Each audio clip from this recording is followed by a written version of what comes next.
students are in classrooms or behind computer screens this fall. Thousands of them still need clothes and supplies. Yep. News 5's Meg Shaw explains how one organization is working around the clock to get those necessities into their hands.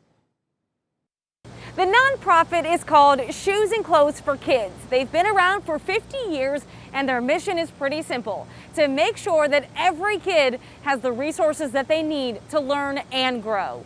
Heading back to school for so many kids means new supplies and new outfits. From paper to notebooks to binders. But the reality, thousands of kids and their families can't afford to buy these necessities, with more than 50% of children in Cleveland living in poverty. One of our programs with our 28 neighborhood partners, we provide bags and various items to them 6 times a year for them to get out to the families they know that need it best. Terry Yule, the executive director for Shoes and Clothes for Kids, tells me even though the beginning of this year may look different, the need is still there. Makes them feel like they're in a classroom and educational mentality by having a book bag with all the supplies.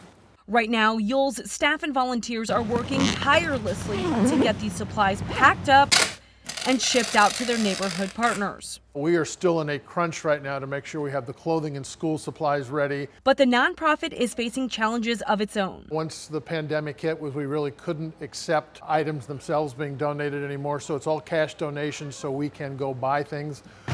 Yule says they'll be able to get kids stocked up for the beginning of the year, but they're relying heavily on cash donations to buy supplies for the coming months. Whatever you can donate, especially online, that would help us and others get more things for these kids who need it the most. Research shows when kids are better prepared for school, they participate more, have more interest in learning. And in Cleveland, through the tracking that the Cleveland Metropolitan School District does for us on the kids we serve, we've got data that shows that some of the kids, big part of the kids, improve their attendance up to 25% the month after they get all our stuff.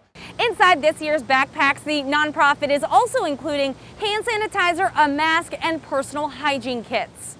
For News 5, I'm Meg Shaw.